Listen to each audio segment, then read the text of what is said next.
Salve, salve galera tricolor, fala você São Paulino, fala você São Paulina. Será que o Dorival Júnior já encontrou seu camisa, seu chamado camisa 8, né?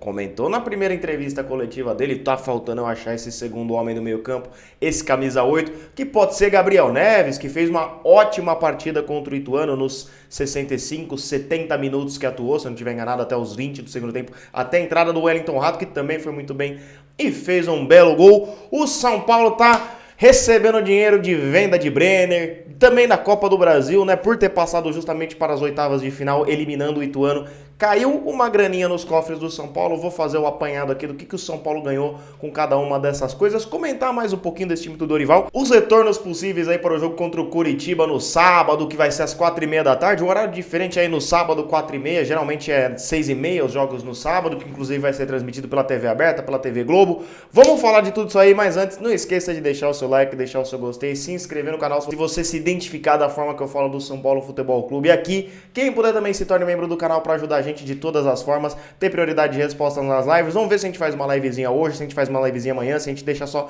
pro pré e pós-jogo de sábado também, senhoras e senhores. Então, se inscreveu, deixou seu like, se tornou membro, fez tudo isso aí, excelente, rapaziada. Primeiro vamos começar com assuntos que os senhores gostam pra caramba, que é dinheiro, que é money, que é grana, que o São Paulo tá pegando aí 1,5 milhão pela venda do atacante Brenner. Aí vocês vão perguntar, pô, Celso, não era pro São Paulo ter um pouquinho mais, não teve nenhum acordo na época, o negócio de mais-valia? Sim, senhoras e senhores, se o Brenner tivesse sido vendido por um preço maior do que o Cincinnati pagou, né? O Cincinnati, entre aspas, está saindo no prejuízo com esse negócio, né? Que acho que comprou do São Paulo, acho que por quase 80 milhões, está vendendo por 54 milhões, alguma coisa assim, para o Udinese da Itália. Poxa, se ele tá jogando mal? Não, senhor, tá se destacando no campeonato norte-americano, tanto que a Udinese foi para cima e trouxe o jogador, comprou o Brenner, que para mim, naquele time ali, daqueles 3 meses do Diniz, ele foi o melhor jogador. A gente passou tempos e tempos com o Pablo lá, sendo que a gente poderia ter o Brenner ser usado como esse 9, que foi muito melhor.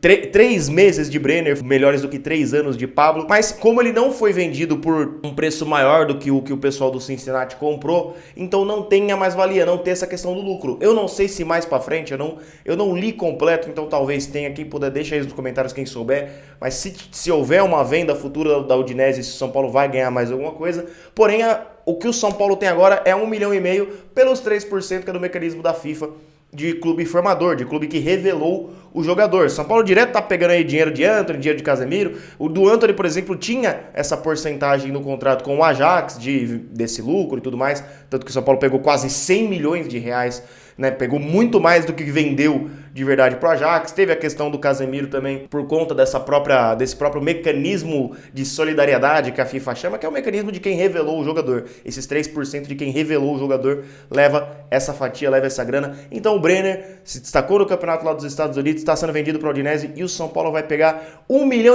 Aí você vai pensar, pô, só isso? Calma que tem mais. Na Copa do Brasil, o São Paulo, que só fez 2 jogos aí contra o Ituano, já pegou 5,4 milhões, se eu não me engano, 2 por já ter ido direto para essa terceira fase. A gente não passou por fases anteriores, como Botafogo e Santos, se eu não estiver enganado, já estavam em fases anteriores, se eu não estiver enganado. E o São Paulo já pegou aí mais, acho que 2 por chegar nessa terceira fase e 3 e alguma coisinha, acho que 3 milhões e 300 por ter eliminado o Ituano e ir para as oitavas de final. Ou seja, 2 jogos na Copa do Brasil, 5 milhões e 400 mil, que já é um preço de um Wellington Rato, que a gente não tá pagando o Atlético Goianiense, né? A última informação que a gente tinha é que o São Paulo não tinha pago o Atlético Goianiense. Tá caindo essa graninha, tá chuviscando, assim você às vezes não precisa pegar um empréstimo, né? Porém, a gente sabe que o São Paulo tá complicada a questão de grana, né? Porque reforma coisa no social, mas para gastar com o clube de futebol, né? Não com o clube social, fica difícil de pagar as coisas em dia, fica difícil pagar treinador, né? Há um tempo atrás fomos acionados na FIFA pelo Crespo, recentemente fomos acionados pela equipe que detentinha os direitos do Caleri, né? Os empresários do Caleri lá do Deportivo Maldonado acionaram o São Paulo também por falta de pagamento. Numa dessa dá para pagar uns boletinhos, né? Com essa questão da Copa do Brasil e também a venda do Brenner. Pô, é pouco, mas um boletinho deve dar para arrumar, né? Não é possível, né, rapaziada? E falando em Caleri, tanto ele quanto o Herisson talvez joguem contra o Coritiba no final de semana. O Herisson tá fazendo aquela transição, voltando de lesão e né, saindo do departamento médico e voltando pro campo, tá se recuperando aí do seu problema muscular, né? Foi uma coisa leve até, não foi algo tão grave, mas que tirou ele aí de combate 2 semanas praticamente, não conseguiu treinar e tal. Tá aquela coisa. O Herisson, eu não sei se ele tinha esse histórico antes de voltar pro São Paulo. Se tiver algum botafoguense aí que quiser ajudar nós, eu não me lembro dele ter esse tipo de problema, esse tipo de lesões constantes na época de Botafogo. Não sei o que está acontecendo com a região muscular dele. É uma das críticas que a gente faz ao departamento de preparação física do São Paulo, né? Não o departamento médico, vamos separar os bagulho aqui. Pro cara ter lesão muscular, isso depende da preparação física, depende dos treinamentos, de toda essa parte. Se o cara às vezes já tem um histórico, é uma coisa. Eu não me lembro do Herisson ter esse tipo de problema. O Caleri já é diferente, né? O Caleri não é nem departamento médico, nem preparação física. O do Caleri é dengue. O do Caleri é algum desgraçado, deve ter deixado água parada, não sei se do condomínio, no CT, em algum lugar, deixou água parada perto do Caleri, o desgraçado foi lá e pegou dengue. O Caleri, que é nosso principal jogador, nosso homem-gol, o cara para resolver nosso problema, um líder, um capitão dentro de campo, capitão com faixa, capitão sem faixa, vai lá e pega a dengue. Tem coisa também que é azar, nossa, é impressionante. Tem coisa que parece que só acontece com o São Paulo Futebol Clube. O principal jogador, engraçado, o mosquito da dengue não vai pra cima do Nestor, né? Ah, não, esse aqui é muito magrinho, eu vou no Caleri, que é na carne argentina. O mosquito foi pra cima do Caleri, perdemos ele aí pro jogo contra o Ituano, mas que já pode voltar aí, tá sendo observado, pelo que eu entendi, observado de longe. Observado de longe é engraçado, né? Mas pelo menos foi o que eu li. Observado de longe, observado à distância pelo departamento médico do São Paulo, mas que é possível ele jogar contra o América. Vamos torcer para tanto ele quanto o Herisson estarem à disposição do Dorival Júnior, porque a gente viu o quanto o São Paulo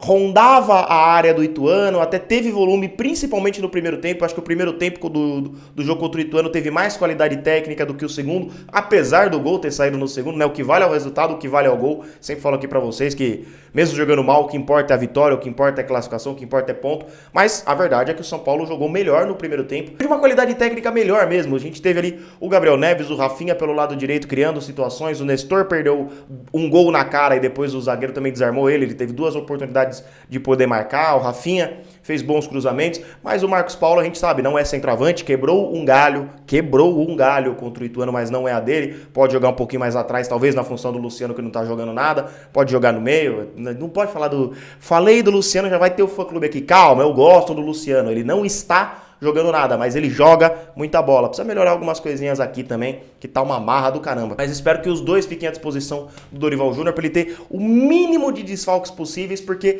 está demonstrando coisas boas. E uma das primeiras falas do Dorival Júnior foi a questão de que não quero reforço, vou trabalhar com o que tem aí. Lógico que a gente vai ficar atento ao mercado, se tiver algum jogador, mas a princípio eu vou trabalhar com o que eu tenho aí.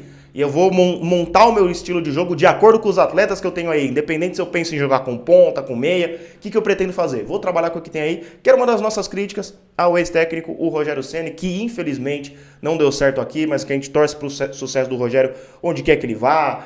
Que o Rogério seja muito feliz, mas é uma das coisas que eu já gostei do Dorival. E uma das coisas que ele comentou na primeira coletiva foi esse camisa 8. Ele já achou ali que o 5 testou o Luan no primeiro jogo, testou o Pablo Maia contra o Ituano, que pra mim o Pablo Maia foi bem, talvez esteja se recuperando aí, vamos ver nos grandes jogos, né? Que uma das coisas que vocês me apontaram no chat, na nossa live de pós-jogo de São Paulo e Ituano, no nosso ao vivo aqui, no pós-jogo de São Paulo e Ituano, foi que, pô, Celso, beleza, o Pablo Maia foi bem. Mas quando é que o Pablo Maia vai bem nos grandes jogos? Porque nos grandes jogos ele pipoca, ele some. Isso é uma verdade. Foi bem contra o Ituano, foi bem contra fulano, foi bem no segundo tempo contra o Botafogo. Mas e no jogo grande? Cadê o Pablo Maia? Isso é verdade. Contra o Flamengo, contra o Palmeiras, contra equipes de primeira prateleira do nosso futebol, o Pablo Maia precisa aparecer, mas que foi bem. Ele tem esse 5, ele tem talvez o Jackson, que ele não utilizou ainda, talvez seja titular contra o Coritiba se ele quiser testar, mas o camisa 8 foi uma das coisas que ele queria encontrar no elenco. A primeira coisa que ele apontou do elenco, ó, isso aqui eu preciso encontrar, é esse outro cara. Ele deu a oportunidade para o Gabriel Neves, que entrou no segundo tempo contra o América, fez um desarme, que inclusive resultou, se não me engano, no segundo gol do São Paulo. Eu cravei para vocês no último vídeo que o Gabriel Neves seria titular com o Dorival, que o Dorival é muito esse cara. Esse sim é um cara da meritocracia. Se o cara vai bem num jogo, entrar bem no segundo tempo, vai ter oportunidade novamente. O Dorival tem isso como característica na vida. Pode ser um cara horroroso, pode ser um pereba, pode ser um jogador que a gente odeie. Se esse cara for bem, o Dorival vai dar mais chance pro cara. Se o cara for mal, o Dorival vai tirar. Que na teoria seria o básico, né? Seria o simples que muita gente tem dificuldade de fazer. O Gabriel Neves foi bem no segundo tempo contra o América, recebeu a oportunidade contra o Ituano.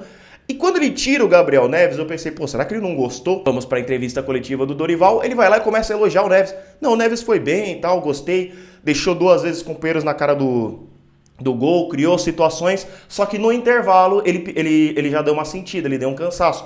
É óbvio, o Gabriel Neves não estava jogando com regularidade. O Gabriel Neves, se eu não me engano, até o jogo contra o Ituano, tinha 3 jogos, saindo do banco ou entrando como titular, ele tinha 3 ou 4 jogos, acho que não chegou nem a 5 jogos no ano, porque o Rogério Ceni não utilizava. Não é nenhuma crítica, é só constatando um fato, o Rogério não utilizava o Gabriel Neves. Assim como o Luan chegou a ser, entre aspas, afastado nesse mês por conta da renovação de contrato, também está sem ritmo. São bons jogadores, mas que estão sem ritmo. E eu tenho certeza, e eu tô cravando isso para vocês no dia de hoje, 27 de abril de 2023. O Gabriel Neves vai ser este camisa 8 que o Dorival já está procurando no elenco. A gente fala desde a chegada do Gabriel Neves, que ele é segundo volante. Ele era segundo volante no Nacional do Uruguai, mas que às vezes fazia a função de primeiro volante também. Ele pode fazer as duas. Só que como segundo volante, como esse camisa 8, ele faz melhor do que o 5. Ele é um ótimo marcador, ele é um cara que não desiste da dividida, mas ele também tem um ótimo passe. Como eu acabei de falar aqui, deixou o Rodrigo Nestor 2 vezes na cara do gol, que desperdiçou a oportunidade. Uma dessas, se fosse o Caleri, já teria assistências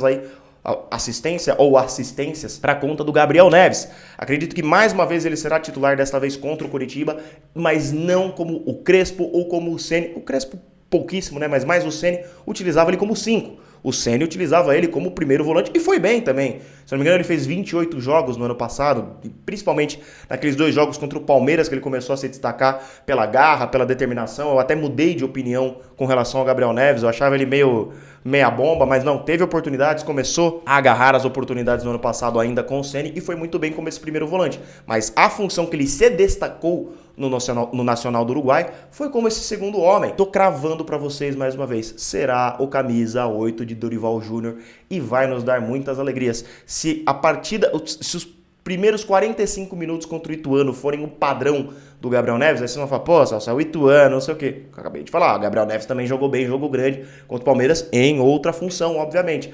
Mas se esse padrão do Gabriel Neves se manter, aí nós temos um segundo volante, ó, que a gente não vai ter do que reclamar. Ótimo na marcação e que também consegue dar um passe, consegue deixar um companheiro numa boa situação de gol. Uma das nossas críticas também ao trabalho do Ceni era que o Rodrigo Nestor era esse cara. Só que o Rodrigo Nestor na marcação não ganha de ninguém. Até, como diria o outro, não marca nem consulta, não consegue tomar a bola de ninguém, tem dificuldades. Mais à frente, não sendo esse único cara para marcar no meio de campo, pode ser, porque a primeira coisa que eu notei do Dorival naqueles 45 minutos finais que eu vi contra o América Mineiro lá, diretamente do salão de festa do casamento da minha irmã, foi que o meio-campo estava muito mais povoado. E eu senti mais ainda isso contra o Ituano. É um estilo do Dorival que eu gostei, espero que continue assim. E que ele tenha encontrado esse camisa 8 dentro do elenco. Rapaziada, é isso. Não esquece de deixar o seu like, como eu pedi aí no começo do vídeo. Comentar qual que seria o seu time ideal também, se você gostou dessa partida do Neves. Se vocês acham que em breve o Dorival já vai encontrar rapidamente o time titular dele. E se o departamento médico, a preparação física do São Paulo também vão ajudar o Dorival a sempre ter os seus supostos titulares na cabeça dentro de campo, né? Tamo junto, rapaziada, e vamos São Paulo!